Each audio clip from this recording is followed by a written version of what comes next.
할렐루야! 아멘! 오늘도 이렇게 교사 헌신 예배에 오신 여러분들 너무나도 환영합니다. 여러분, 우리 교사라고 하니까 나는 상관이 없지라고 생각할 수 있는데, 우리 방금 앞에 우리 교사분들 보시니까 좀 어떠신 것 같습니까? 여러 가지 생각들이 있으실 것 같은데, 우리 교회 교사들이 이렇게 많았나? 생각하시는 분들도 있을 것 같은데요. 이렇게 지금 우리 교육부서 아이들 그렇게 많진 않지만, 근데 여러분, 그것도 어떻게 보면은 또 상대적이죠. 예. 우리 아이들을 섬기기 위해서 이렇게 많은 우리 또 청년들과 젊은 또 우리 또 많은 권사님들과 우리 교사들이 지금 우리 다음 세대를 키우기 위해서 최전선에서 너무나도 헌신하고 수고해주고 계십니다.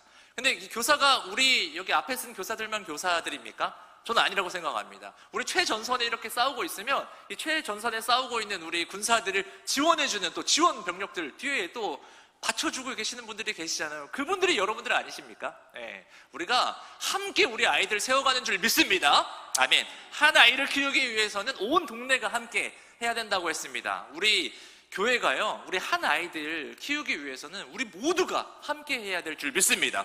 여러분들이 함께 기도해 주시고 또 후원해 주시고 또 헌금해 주시는 걸로 저희가 앞에서 싸울 수 있는 겁니다. 버텨낼 수 있는 겁니다. 계속적으로 우리가 함께 다음 세대 포기하지 않고 우리 아이들 키우며 나아갈 수 있기를 소망합니다. 아멘. 오늘 이 교사 헌신 예배 통해 가지고 제가 오늘 신명기 말씀을 가져와 봤는데요. 여러 가지 내용들과 제가 이제 생각했을 때 우리 다음 세대들 앞으로 어떻게 가야 될지에 대한 또 고민들과 묵상들을 함께 오늘 담아서 여러분들과 나누려고 합니다. 함께 한마음 되어서 이 말씀 우리가 받고 또 함께 실천하며 결단하며 나아갈 수 있는 시간 되기를 소망합니다. 아멘. 시작하겠습니다. 1990년이죠. 1990년입니다. 루이스 부시라는 선교학자가 매우 유명한 논문 하나를 발표하게 됐는데요. 바로 어떤 논문이냐면 1040 윈도우라는 겁니다. 한번 띄워주시면요, 이런 논문, 저 왼쪽에 있는 건데 1040창이라는 거죠, 우리 한국말로. 당시에 이 루이스 부시 선교학자가요, 전 세계 이제 미전도 종족이 어디에 가장 많이 분포해 있는지를 연구한 겁니다.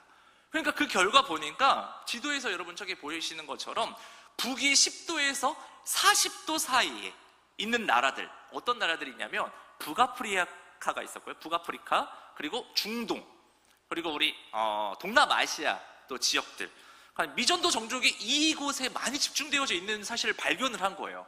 그래서 모든 이제 선교 부서에 다 뿌린 겁니다. 예, 이런 일들이 있다. 우리가 이쪽에 복음 전하러 막 나가야 된다라고 한 거죠. 그래서 이 선교의 사명들을 감당하기 위해서 엄청나게 많은 우리 기독교 국가들과 또 선교사님들이 저쪽으로 많이 포진되게 됩니다. 이제 그렇게 시간이 흐르죠. 그리고 나서 이제 18년 후가 된 겁니다. 저 옆에 또 바로 보이시죠? 이 루이스 부시가 자신이 이제 연구를 새로운 개념으로 다시 또 발표하게 되는데요. 그 다음 논문의 제목이 뭐냐면 14 윈도우라는 논문을 발표하게 됩니다. 저 4랑 14는 어떤 거를 말을 해주냐면 저기 다 나와 있죠. 이제는 미전도 종족의 개념이 더 이상 이제 그 지역, 우리가 북위로 이제 따지는 게 아니라 저게 지역에서 연령으로 변화됐다라는 것을 발표하게 됩니다. 그러니까 뭐냐면 이제 북위 10도에서 40도 사이만 선교지가 아니라 이제는 어느 나라든지 어느 지역이든지 저 44가 뭐냐면 만 4세부터 14세까지의 어린이와 청소년이 가장 중요한 선교 대상이 되었다는 걸 발표한 겁니다. 이게 되게 센세이셔널한 그런 발표였어요. 이제 우리 교회로 말하면 우리는 이제 선교지 하면 여러분 막 동남아시아 가고 막 어딘가 다른 나라로 간다라고 생각하는데 이 개념을 아예 바꾼 거예요. 예. 그러니까 지금 우리 교회도 선교지가 있는 거예요. 그게 어디입니까? 1층 교육관이 선교지인 거예요. 예. 중고등부, 또 우리 유치부, 유초등부, 이 다음 세대가 우리 선교지라는 것을 발표한 겁니다. 마찬가지로 우리 동네에 너무 우리 선교지들이 많이 있는 거죠. 네. 그 다음 페이지를 한번 넘겨주시면요, 제가 한 조사를 보니까 지난 10년 동안에 우리나라 교회 학교 학생 수가 42만 명에서 26만 명으로 감소했다는 결과가 있습니다. 또 청소년 복음화율도 약 3.8%라는 조사 결과들이 발표되고 있습니다. 여러분 3.8%가 어느 정도인지 여러분들 좀 감이 오시는지 모르겠는데, 교육부 발표에 따르면요, 중고등학교 한 학급의 평균 학생 수가 24명에서 25명이라고 합니다. 그렇다면요, 통계적으로 봤을 때 3.8%잖아요. 그러면 한 반에 예수 믿는 학생이 몇 명이나 있는 거죠? 25명에 3.85%면 몇 명이에요? 계산 빠르신 분? 네. 0.95%예요. 네. 그러니까 한 반에 예수 믿는 애가 한 명도 없다라는 통계예요, 수치적으로 봤을 때. 그래서요, 지금 우리 교회 애들 적다라고 하는데, 우리 아이들 지금 3명, 4명 그렇게 해서 예배 드리고 있는데, 우리 교회에 다니는 이 아이 한 명이 얼마나 여러분 귀한 아이들인지. 왜냐면요, 이 아이가 오늘 예배하지 못하고 믿음을 잃어버리면요, 그 교실에는 복음의 등불 하나가 꺼지는 겁니다. 그러니까요, 우리 아이들 지금 와서 예배 드리고 가는 거, 이게 얼마나 귀한 건데요. 우리 아이들 지금 3명, 4명 그렇게 드리고 있는데, 그 아이들이요, 그 반 아이들을 살릴 수 있는 유일한 아이예요. 우리 아이들 오늘도 결단하면서 갔어요. 하나님, 이번 한 주간 내가 하나님의 자녀로 살겠습니다. 그렇게 결단하면서 학교 갑니다. 그러면요, 그 교실에는요, 그래도 예배하는 한 사람이 있는 거예요.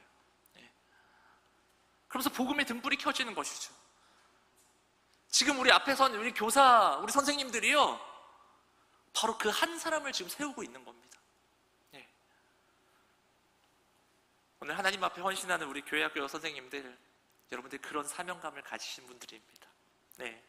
뿐만 아니라 지금 우리 10년 동안요, 청년 세대 역시 약 48%가 감소했습니다. 그리고 지금 우리 다음 세대의 부모 세대인 저희 30대들 그리고 40대 역시요, 코로나 이후에 현장 예배 이탈률이 어마어마하게 증가했습니다. 통계를 보면요, 현실이 결코 낙관적이지 않은데요, 여러분 저기 앞에 보이시는 것처럼 너무나도 많은 우리 젊은이들이 지금 교회를 이탈했습니다.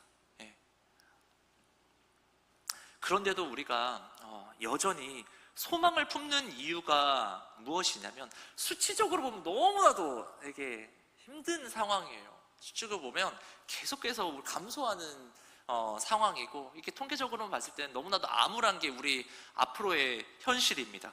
그런데 여러분, 우리가 그런다고 포기하는 게 아니라 소망을 품을 수 있는 이유가 뭐냐면, 여러분, 근데 우리 기독교의 역사, 하나님의 역사는요, 언제나 숫자의 싸움이 아니라 제자의 싸움이었기 때문입니다. 우리가 이걸 꼭 기억해야 됩니다. 비록 첫 통계적으로 숫자는 되게 줄어드는 것처럼 보이고 현실은 어려워 보이긴 하는데요, 하나님께서는요, 우리를 통해 가지고 말씀의 제자를 지금 다시 세우시고 계시고, 이 시대를 다시 하나님의 역사 가운데 일으키실 줄 믿습니다. 아멘. 질문 하나 할게요. 우리 조선덕 집사님, 산이 장래희망이 뭔지 아세요? 목사님입니다. 박수 쳐주시면 감사하겠습니다. 우리 산이 장래희망이 목사님입니다, 여러분. 한 귀한 다음 세대 목회자를 지금 저희가 키우고 있는 교회입니다, 여러분. 지금부터 장학금 많이 모아가지고 우리 신대원 다니면 3천만 원 필요하거든요. 우리 산이권은 우리 교회가 좀 보장해줘야 되지 않겠습니까? 너무 귀한 친구들이 커나가고 있어요. 우리가 역사를 좀 기억할 수 있었으면 좋겠습니다. 1907년 무슨 일이 있었죠? 평양에 대부흥 운동들이 있었습니다. 당시 전 세계는요, 동방이 예루살렘이 세워졌다면 놀라워했습니다. 그런데 그 당시 우리나라 기독교 인구가 여러분 몇 %였는지 아세요? 1%였어요. 1%. 100명 가운데 99명 이상이 예수님 안 믿는 세대였습니다. 교회도 많지 않았고 성도도 많이 없었습니다.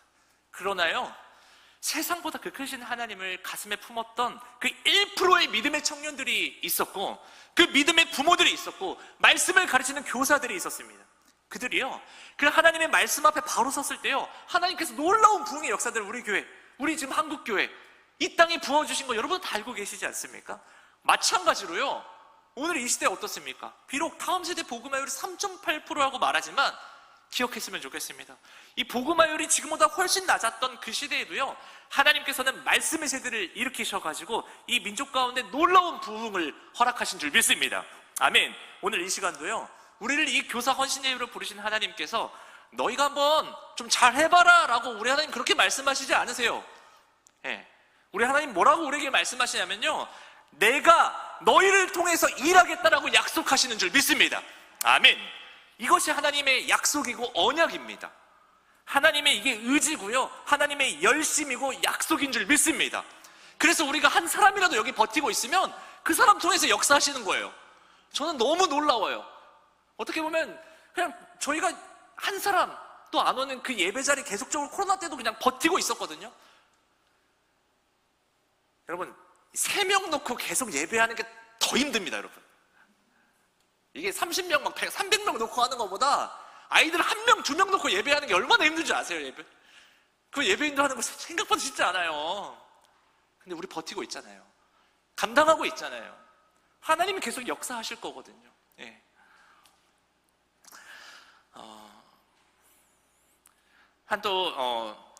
연구 자료들을 또 여러분께 소개해 드리려고 하는데요. 제가 아까 전에 방금 이제 하나님께서 우리를 통해서 역사하실 줄 믿으니까 그냥 우리는 가만히 있으면 여러분 될까요? 또 그건 아니죠.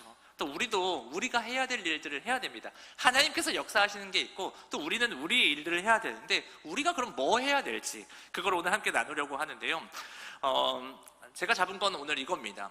또 이게 어쩔 수 없이 연구 자료들을 살피게 됩니다. 한 연구 자료 보니까 2024년에 목회 데이터 연구소에서 중고등학생 500명에게 이렇게 물어본 거예요. 한번 이 통계가 맞는지 띄워주지 마시고 제가 한번 직접 물어볼게요. 띄우지 마세요. 네, 저 보여주세요. 띄우지 마세요. 성혜야, 성혜는 너가 신앙생활하면서 가장 큰 영향을 주는 사람이 누구야? 엄마래요. 네. 현장에서 한번 조사를 해보고 이제 데이터 통계를 봐볼게요. 자, 보여주세요. 자, 보니까요, 첫 번째가 누굽니까? 맞아요. 그러니까 그 연구가 이상한 연구는 아닌 것 같아요. 여기서도 이제 검증이 되니까 우리 아이들에게 가장 영향을 미치는 사람 첫 번째가 50.2%로 엄마가 나왔습니다. 네.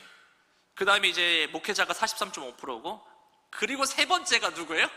아버지가 나왔습니다. 아버지가 28.8%. 그리고 이제 교회 친구 26.3, 그럼 교회 학교 교사가 23% 순이었어요. 그래서 정리를 해보면 이래요. 우리 아이들이 가장 큰 영향력을 받는 게 부모님이에요, 부모님. 예. 엄마, 아빠 다 합치면 거의 80%거든요. 그러니까 부모님한테 영향을 받는 겁니다. 그럼 여기서 또 하나 질문이 생기는 게 뭐냐면, 그럼 부모의 영향력이 이렇게 크면 과연 오늘의 부모님들은 자녀들에게 어떤 신앙의 모습을 보여주고 있는지 이게 되게 중요하다라고 보여지는 거예요. 데이터상으로 봤을 때 이걸로 접근하게 되거든요. 그래서 1998년과 2017년, 2022년에 기독교인 부모 1000명을 대상으로 이런 질문을 하게 됩니다.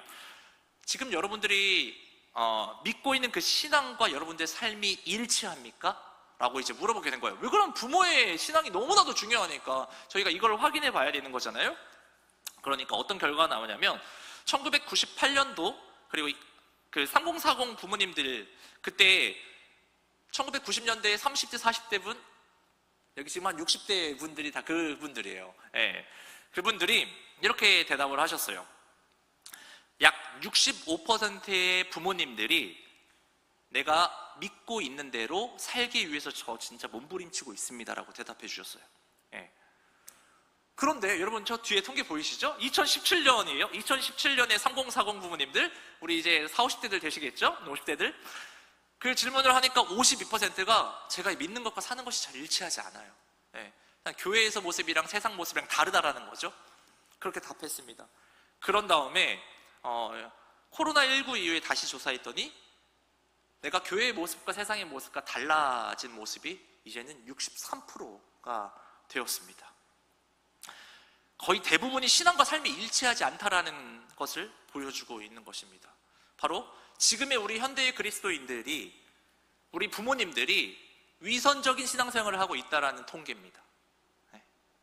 주일에 교회는 가요. 이렇게 막 예배 잘 드립니다. 그런데 이 사람들 중에 60%, 10명 중에 거의 6, 7명은 밖을 나가면요 예수 믿지 않는 사람들이랑 똑같이 살아간다는 것입니다. 그런데 여러분, 우리들이 이런 위선적인 모습을 가장 가까이에서 지켜보며 영향을 받고 있는 애들이 누구예요? 바로 우리 자녀들입니다. 네, 자녀들은 다 알아요. 모를 것 같지만 다 알아요.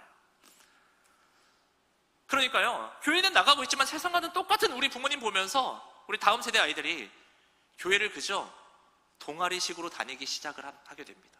부모랑 똑같이 다니는 거죠. 교회는 나가고 있는데 믿음이 없어요. 그러니까 성인이 되어버리면 교회를 떠나버리죠. 네. 어렸을 때도 학원을 다니기 시작하면서부터 교회는 뒷전이 되어버리게 되고 교회의 아이들이 사라져가기 시작합니다. 네. 이러한 시대 속에서요, 우리 하나님께서 오늘 신명기를 통해서 우리 부모들에게 말씀하고 계시는 겁니다. 오늘 본문 한번 다시 한번 읽어봤으면 좋겠는데, 우리 신명기 6장 6절에서 9절 한번 읽어볼까요? 6절에서 9절 한번 읽어봅시다. 시작! 오늘 내가 너에게 명하는 이 말씀을 너는 마음에 새기고 너의 자녀에게 부지런히 가르치며 집에 앉았을 때이든지 길을 갈 때이든지 누워있을 때이든지 일어날 때이든지 이 말씀을 강론할 것이며, 너는 또 그것을 내 손목에 메어 기호를 삼으며 내 미간에 붙여 표로 삼고 또 내 집 문설주와 바깥문에 기록할지니라. 아멘. 그러니까 하나님이요, 지금 우리에게 이렇게 말씀하고 계시는 거예요. 너는 이 말씀을 마음에 좀 새기고 너의 자녀에게 이 하나님의 말씀을 부지런히 좀 가르쳐라. 네. 여러분, 여기서 하나님께서 부모 세대에게 말씀을 부지런히 가르치기 전에 먼저 강조하시는 것이 뭐예요? 오늘 너에게 명하는 이 말씀을 먼저 마음에 먼저 새기래요. 너희 부모들 먼저. 네. 이 말씀이 먼저 나옵니다. 그러니까 하나님이요, 이 말씀을 그리고 너희의 머리에 새기라고 한 게 아니에요. 어디에 새기라고 했습니까? 마음에 새기라고 말씀하고 있습니다. 그러니까 우리 아이들 가르치기 이전에 먼저 우리 어른들이 하나님의 말씀을 마음에 새겨야 할 줄 믿습니다. 아멘. 근데 여러분, 이 마음에 새기라는 게 뭘까? 여기에서 이 마음이라는 히브리어 레바브라는 게요, 어떤 걸 뜻하냐면 중심이라는 걸 말해요. 그러니까 여기서 어떤 걸 또 유추해 볼 수 있냐면 너의 삶의 가장 중요한 우선순위를 삼으라는 말씀이거든요. 그래서 위기가 찾아왔을 때 너가 가장 먼저 무릎 꿇고 하나님께 기도하는 그 부모의 모습, 네. 감사한 일이 생기면 야, 내가 뭔가 잘해가지고 뭔가 내 능력 때문에 그런 게 아니라 하나님께서 은혜를 주셨다라고 고백하는 그 모습을 삶 가운데 정말 진실하게 우리 아이들에게 보여주는 그 부모의 모습, 네. 자녀들에게요, 삶의 어떤 순간에도 하나님이 우선순위임을 부지런히 가르치는 그 신앙 전수가 바로 하나님이 원하시는 신앙 전수라는 것입니다. 네. 저도 개인적으로 저희 어머니께서, 저도 다 어머니 신앙이거든요. 제가 어머니께서 제가 중학교 1학년 때부터 저희 제자훈련을 받게 되셨어요. 저희도 담임 목사님이 그때 새로 바뀌셔가지고 2002년도에 그래가지고 그때부터 저희 어머니가 이제 제자훈련을 받으면서 여러분 이제 훈련 받아보시면 우리 양육반 하시는 분들 아십니다.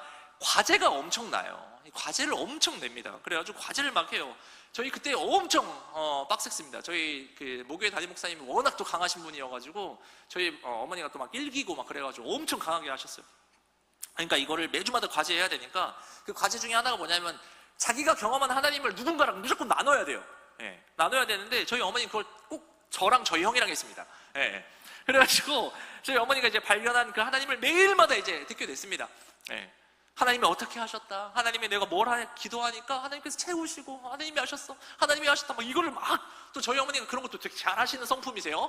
그래가지고 그걸 엄청나게 하시는데 그 양육 훈련 과정이 3년이에요. 거기는 3년을 그렇게 받으시면서 3년 동안 제가 그걸 들은 거예요. 제가 그걸 딱 듣고, 제가 중학교 1학년 때부터 중3 때까지 진짜 신앙생활 개판으로 했거든요. 정말 정말 하나님 막 되게 이 교회에 너무 싫어하기도 했는데 그래도 교회에 잘 붙어 있었어요. 목사님 말씀하실 때 mp3 꽂고 막 있고 그럴 정도로 그랬는데 3년간 그렇게 하는데 중3 진짜 겨울방학 수련회 때부터 제가 영안이 떠졌습니다. 네. 하나님이 하시는 게 보여지는 거예요. 하나님이 내 삶 가운데 역사하시는 게 느껴져요. 그리고 보여요, 진짜. 네. 그러니까 그 어머니의 신앙을 제가 그대로 물려받고 그 신앙으로 제가 지금도 어떻게 보면 살아가고 있는 거거든요. 마찬가지로 이런 신앙 교육을 받고 자란 자녀들이요, 청년이 되어서도 위기가 올 때마다 하나님 앞에 나아오게 되는 겁니다. 예. 이것이 하나님께서 원하시는 다음 세대 교육법이라고 생각이 들어요. 집에 앉았을 때든지 길을 갈 때든지. 여러분, 이게 무슨 뜻입니까? 기쁠 때만이 아니라 힘들 때도, 평범한 일상 속에서도 그 삶의 모든 순간에 하나님을 이야기해야 되는 거예요. 부지런히 가르친다라는 게 막 성경적인 막 그런 거 가르치는 게 아니에요. 내가 만난 하나님 계속적으로 말하라는 거예요. 네. 우리 2000년 교회사도 이 말씀을 증언하고 있는데요. 이 마르틴 루터 아시죠? 종교개혁자 마르틴 루터도요, 부모가 자녀에게 복음을 전하는 책임을 결코 소홀히 해서는 안 된다고 가르쳤습니다. 또 우리 장로교회 장사인 칼빈도 기독교 가정은 작은 교회라고 말을 했습니다. 그러니까 이 믿음의 부모가 있는 가정에서는요, 하나님의 말씀이 늘 선포되고 실천되어야 한다는 게 우리 역사 속에서 또 계속적으로 말을 해주고 있는 거고요. 우리나라 선교 초기부터 이러한 성경의 원리를 중요하게 여겼는데 1919년이죠. 1919년 평양신학교에서 이 목회자를 양성하기 위해서 사용됐던 목사지법이라는 교재가 있었어요. 그 책에 이런 말이 기록되어져 있습니다. 한번 띄워주시면, 여기에 주일학교는 어떻게 해야 되는지에 대한 지침이죠. 주일학교는 부모가 가르치는 것을 보충하는 기관이다. 다시 말하면 신앙교육의 가장 큰 책임은 누구에게 있는 겁니까? 부모에게 있다라는 거예요. 근데 물론 부모가 예수님을 믿지 않는 가정이라면 교회학교 교사가 그 아이의 영적인 부모가 되어 주어야 됩니다. 그러나 부모가 믿는 가정이라면 자녀의 신앙을 책임지는 일은 하나님께서 부모에게 맡기신 사명인 거거든요. 여러분, 이 말이 100년 전 교재에 기록되어 있다는 것은 뭘 의미하는 거냐면, 평양 대부흥의 시대에도 자녀 신앙을 그냥 주일학교에만 맡기려는 부모들이 이때에도 있었다라는 거예요. 그래서 신학교도요, 목회자를 교육하면서 분명하게 가르친 거예요. 그러면 안 된다. 신앙교육은 부모가 함께 해야 된다. 근데 이게 온전히 그냥 부모에게만 책임이 있는 것과 또 그렇게 생각도 하시면 안 되는 게 뭐냐면, 그러니까 가정과 교회와 학교가 그리고 이 사회가 함께 이 아이를 키워내야 된다라는 거예요. 이 균형감이 되게 필요합니다. 근데 책임은 부모에게 또 가장 강한 책임이 있는 거죠. 그렇다면 오늘날 우리 믿음의 가정과 이 교회 학교는 어떻게 한 팀이 되어가지고 다음 세대를 세워갈 수 있을까를 이제 고민을 해본 겁니다. 그 첫 번째가 이 원리라고 생각이 들어요. 이게 되게 중요하다고 생각합니다. 첫째, 한번 띄워주시면 우리 함께 읽어봤으면 좋겠습니다. 시작! 가정에서 부모와 자녀가 함께 주일 말씀을 기억하고 나눕시다. 아멘. 이게 되게 중요한 포인트로 하나 잡아봤습니다. 제가 말이 너무 빠르죠? 내용은 많고 시간은 가고 막 그래가지고 좀 이해 부탁드릴게요. 우리가 아이들이 주일마다 막 교회에서 말씀을 듣지 않습니까? 네. 그런데 안타깝게도 우리 아이들이 이 말씀을 일주일 내내 기억하질 못합니다. 우리 어른들도 그렇잖아요. 어떻게 우리가 이 말씀 일주일 내내 기억합니까? 하나님께서 이미 그것을 아신 것 같아요. 그래서 우리에게 이렇게 말씀을 하신 것 같아요. 네 자녀에게 부지런히 가르치며 이 집에 앉아있을 때든지 길을 갈 때든지, 밑에 보시면 하나님께서 자녀에게 어떻게 가르치라고 말씀하십니까? 부지런히 가르치라고 하십니다. 그러니까 멈추지 말고 신실하게 가르치라는 겁니다. 주일에 그냥 1시간 교회 학교에서 말씀을 들었다고 끝나는 게 아니라 그 말씀을 가정에서도 계속 이어갈 수 있게끔 하라는 말씀인 거거든요. 그래서 오늘 본문에서 이 집에 앉았을 때든지라는 표현이 나오는 겁니다. 그냥 이 말이요, 단순히 그냥 앉아있는 때에만 그런 말이 아니라 거하다, 머물다라는 의미를 같이 가지고 있는데, 그러니까 가족들이 함께 머무는 그 자리에서 자녀에게 계속적으로 하나님을 나눠주라는 그 말씀을 하고 계시는 거예요. 그래서 가장 좋은 게 뭐냐면, 우리가 주일에 교회에서 들었던 말씀 있잖아요. 우리 주일에 이렇게 여러분 말씀 듣잖아요. 이 말씀을 가지고 주중에도 우리 아이들에게 이 말씀을 기억할 수 있게끔 계속적으로 한번 얘기해 주는 거죠. 이게요, 그냥 하나님의 권면이 아니라 여러분 분명한 명령입니다. 명령. 이거는 우리가 해도 되고 안 해도 되고 아니라 해야 되는 겁니다. 하나님 명령하신 거예요. 그래서 저희 가정도요, 저도 그런 영향을 되게 많이 받았어요. 뭐냐면 저희 어머니 아버지나 형이, 제가 이제 중학교 때부터 아까 제가 말씀했죠. 그래서 저희는 주일날 저녁에요, 그날들은 그 하나님 말씀 가지고 교회에서 있었던 일들, 이런 것들 다 오픈하면서 나누셨어요. 막 새벽 2시, 3시까지 저희 막 이야기하고 했습니다.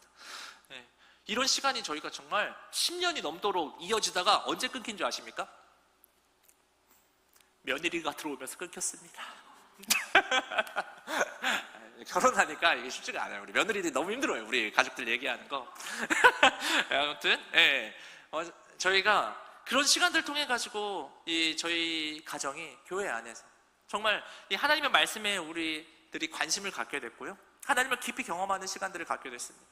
여러분, 우리 부모님들이요, 교회에서 돌아와가지고 가정에서 이 자녀들과 단 5분만이라도 이 주일에 있었던 이야기들을, 그 은혜 받은, 나쁜 얘기 하지 마시고, 이상한 막 안 좋은 얘기들 그런 거 하지 마시고 받았던 그 은혜들, 이 5분만이라도 잠깐 나누는 거, 이게 너무나도 아이들에게 귀한 영향을 줍니다.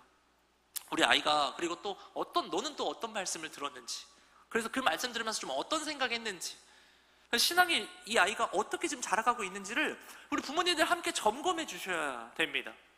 그리고 더 좋은 건 우리 자녀를 위해서 엄마나 아빠가 꼭 기도해 주는 시간을 가지시는 거 너무나 좋습니다. 제가 확신하는데요, 그렇게 아버지, 어머니가 매일마다 또 그렇게 사랑의 기도 받는 자녀들요, 결코 하나님 못 떠납니다. 한 번씩 방황할 때 있지만 분명히 돌아옵니다.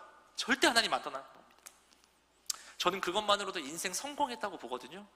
내 아이가 그냥 하나님 붙잡고 살아가는 것, 하나님 떠나지 않는 것만으로도 저는 인생 성공했다고 저는 보거든요. 저는 그래서 그렇습니다. 저는 진짜 우리 아이들 하나 바라요. 뭐 성공하는 거 하나도 안 바라고, 우리 시아랑 다니엘이 진짜 예수 믿었으면 좋겠어요. 얘네들 그거면 답니다. 진짜 예수 믿었으면 돼요. 바라는 거 없습니다. 진짜 예수 믿는 게 여러분 그냥 되는 게 아니에요. 하나님 은혜 주셔야 되고, 우리 부모들은 정말 우리 아이들 예수 믿게 하려고 인생을 걸어야 될 줄 믿습니다. 이게 가장 중요한 거 아닙니까? 뭐가 그렇게 다른 게 중요합니까? 예수 믿는 게 중요하지, 아이들. 여기까지 하고, 다음 주에 둘째 주목해야 될 포인트 두 번째 한번 보겠습니다. 우리 함께 읽어볼까요? 시작! 수련회와 캠프의 자리에서 부모와 교회가 함께 기도하고 참여하라. 아멘. 여러분, 이제 우리 수련회와 또 여름 성경학교가 이제 다음 주부터면 또 이제 시작됩니다. 여름 성경학교 다음 주 시작되고. 근데 우리 아이들 정말 이 성경학교와 수련회 아이들에게 어느 정도로 여러분 영향을 줄까요? 어느 정도 도움이 될까요? 그냥 조금 도움이 되는 정도일까요? 아니에요. 저도 그렇고 우리 여러분들도 여러분의 신앙생활 한번 돌아보십시오. 그때 그 집회, 그 수련회, 그때 그 캠프, 그 시간이 정말 하나님을 인격적으로 만나고 신앙이 한 단계, 정말 성장하는 단계가 되지 않으셨습니까? 그때 역사하셨던 그 하나님이 지금도 동일하신 하나님인 줄 믿습니다. 아멘. 그 하나님이요, 이번 여름 수련회와 캠프에서도 우리 다음 세대들을 동일하게 만나주실 줄 믿습니다.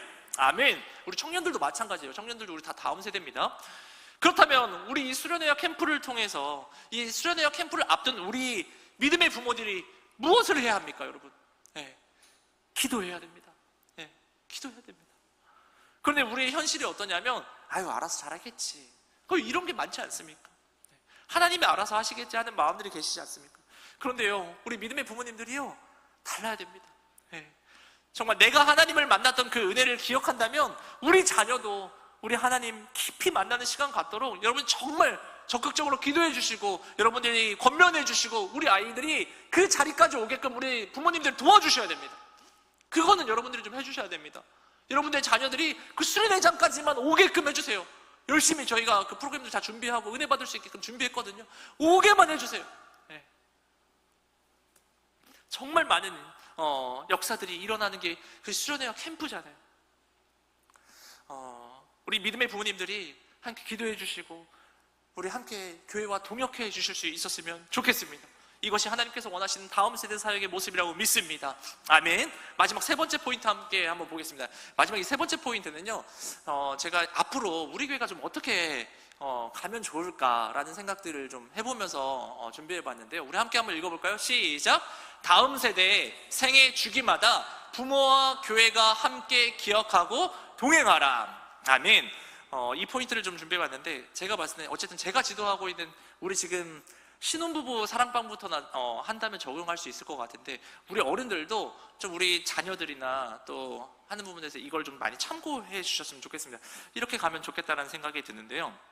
오늘 저기 뒤에 본문 말씀 보시면, 너는 또 그것을 내 손목에 메어 기호를 삼으며 라고 있잖아요. 여기에서 이제 가지고 온 겁니다.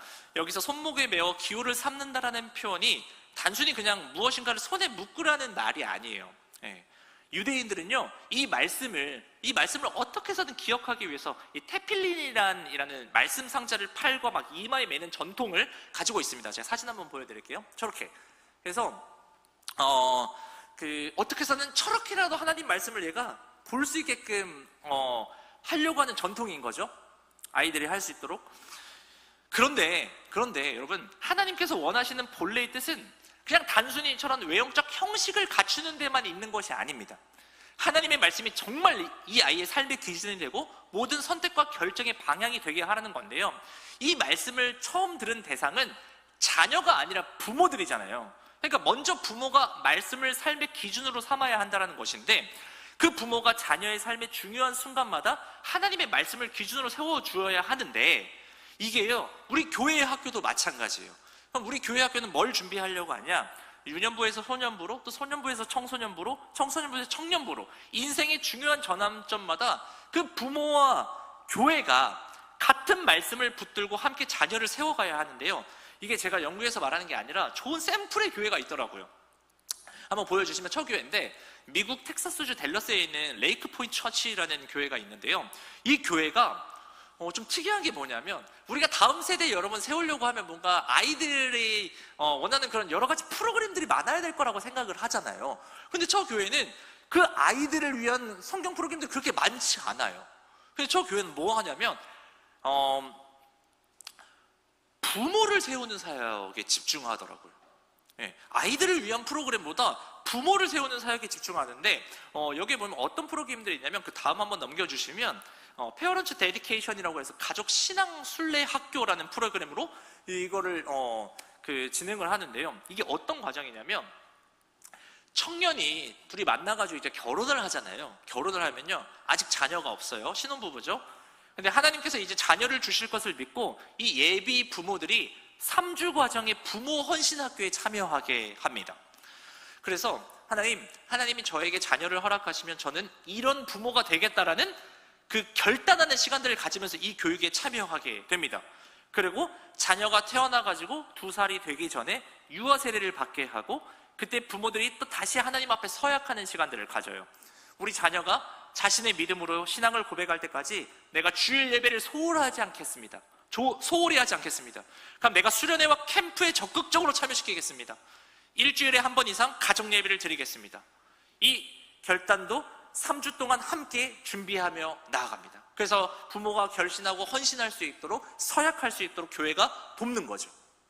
그리고 이제 자녀가 초등학교에 입학하기 전까지 또 과정을 진행하는데요, 가정 예배를 또 어떻게 드려야 하는지, 또 가정 예배의 원리와 실제적인 방법들, 그리고 필요한 자료와 도구들을 함께 교육받을 수 있는 시간들을 교회가 제공해 주는 거죠. 그런 다음에 이제 초등학교에 입학할 시기가 되면 이제 예비 초등 부모 교실들, 그런 과정들이 또 있게 되는 겁니다. 초등학교에 입학한 자녀를 둔 부모들이 또 다시 모여가지고 3주 동안 교육을 받게 됩니다. 그래서 이 부모들에게 교육을 시켜주는 거죠. 이제 아이가 학교에 가면 새로운 문화들을 경험하게 되는데, 이럴 때 어떻게 우리가 하나님 말씀으로 기준을 삼아가지고 인도해야 되는지에 대한 그런 가르침들, 그런 교육 과정들을 함께 세워주는 겁니다. 그래서 자녀의 삶의 중요한 시기마다 부모에게 그 말씀의 기준을 세워줄 수 있게끔 교육해주는 프로그램, 그런 과정들, 이제 뭐 기도, 성경, 예배, 헌신, 뭐 섬김 같은 이 주제를 초등학교 졸업하기 전까지 계속 그 부모 교육을 교회에서 시켜주는 것이죠. 그래서 교회에서 이제 부모가 기도에 대한 교육을 받으면 그 주간에는 반드시 이제 집에 가서 자녀들과 함께 기도에 대해서 이야기하고 또 아이들과 함께 나누는 시간들을 가질 수 있게끔 교회에서 도움을 주는 겁니다. 그래서 오늘 교회에서 기도에 대해서 배웠는데, 너는 좀 하나님께 어떻게 기도하니? 이렇게 얘기하면서 부모가 자녀의 신앙을 직접 세워가는 자리가 자연스럽게 만들어질 수 있게끔 교회가 도움을 주는 거죠. 그리고 뭐 중학교도 마찬가지입니다. 아이가 청소년에 들어갔을 때 우리 부모님들이 자녀들 성문제 관련해서 어떻게 여러분들이 말해주는지 잘 모르겠는데, 이거 잘 다뤄주기가 어렵잖아요. 근데 교회가 교육을 시켜주는 거죠. 그래서 성적인 문제들, 또 진로의 문제들, SNS와 디지털 문화의 문제를 경험하게 되는 것들, 하나님 말씀을 기준으로 이 자녀들을 어떻게 인도해야 되는지를 교육해 주는 것들을 교회에서 해주는 겁니다. 그래서 이 말씀의 기준들을 세워가는 것, 뭐 순결하는 부분들, 영적인 순결, 육체적인 순결, 문화적인 순결들도 교육을 해드리고요. 진로를 준비하는 과정들도 이렇게 해서 우리 부모님들이 먼저 분별할 수 있는 것을 도울 수 있는 것들을 교회에서 제공해 주는 겁니다. 제가 봤을 때는 어떻게 보면 제가 가진 은사들이 뭐냐면, 그래도 우리 부모님들 교육해 줄 수 있는 부분들은 제가 우리 교회에 제공해 줄 수 있는 것들이 필요할 것 같아요. 그러기 위해서 근데 교회도 준비해야 될 것들이 있습니다. 저를 교육시켜 주셔야 돼요. 그러기 위해선 저도 그냥 할 수는 없죠. 저도 열심히 이런 걸 배워가지고 와서 해야 되는데, 그런 세미나 비용들이 만만치가 않습니다. 한번 세미나 단원들 들을 때마다 막 100만 원씩은 필요합니다. 그런 것들을 교회에서 지원해주는 준비들이 필요하고, 또 여러분들 그 마음들이 되어져야 되는 시간들이 필요합니다. 근데 제가 봤을 때 지금 우리 신혼부부들부터 어떻게 보면 그런 것들을 할 수 있을 것 같아요. 우리 우진 집사나 진홍 집사나 이제 막 결혼한 우리 그 신혼들부터 제가 교육을 해줄 수 있는 그런 시간들이 있을 거라고 좀 생각이 드는데, 그렇게 진행될 수 있도록 여러분들이 기도해 주시고 우리 교회에서도 좀 준비해야 될 필요들이 있는 것 같습니다. 어쨌든 우리 교회도 이런 생애 주기마다 우리 다음 세대들이 잘 양육될 수 있도록 도움을 줄 수 있는 것을 충분히 할 수 있는 비전들이 보이기 때문에 여러분들이 이걸 놓고 함께 좀 기도해 줄 수 있으면 좋겠습니다. 우리 교회는 좀 이런 부모 교육부터 시작해서 전도하는 것도 너무 중요한데, 앞으로 태어날 아이들을 생각하면서 부모부터 그 교육시키면서 우리 신앙을 세워나가는 게 우리 다음 우리 제너레이션을 좀 준비할 수 있는 과정들이 있지 않을까라는 생각이 듭니다. 아무튼 오늘 말씀 한번 정리해 보도록 할게요. 가정과 교회가 함께 동역해서 세대 간의 믿음을 전수하는 것이 하나님의 뜻이고 성경의 명령이라고 생각합니다. 오늘 이렇게 말씀을 또 정리해 봤습니다. 이제 우리가요, 교회에 맡기는 뭔가 신앙교육에서 가정과 교회가 함께하는 그런 신앙교육, 주일 1시간의 교육에서 매일의 삶으로 이어지는 그 신앙교육이 우리 교회 가운데 계속적으로 이어질 수 있으면 좋겠습니다. 이런 것들이요, 우리 교회가 잘 체계가 잡히면 전 많은 부모들이 또 우리 교회에 방문할 수 있는 그런 계기가 될 수 있다고 생각이 됩니다. 여러 가지 우리가 꿈을 꾸면서 함께 기도하며 나아갈 수 있는 시간들 될 수 있었으면 좋겠습니다. 우리 교사들이요, 지금 앞에서 정말 너무나도 고생하고 헌신하고 있습니다. 우리 아이들 최선을 다해서 우리 선생님들이 하고 있는데, 우리 성도님들도 우리 교사들과 더불어서 함께 기도해 주시고 뒤에서 열심히 지원 사격해 주실 때 우리 교사들도 함께 더 헌신할 수 있을 거라고 생각이 들고, 또 우리 아이들도 믿음 안에서 더 잘 자랄 수 있을 거라고 생각이 듭니다. 우리 교회 앞으로 걸어가야 될 그런 스텝들 여러분들 함께 기도해 주시면서 함께 마음을 모아주실 수 있으면 좋겠습니다. 우리 이 시간 함께 기도하고 마치도록 하겠습니다.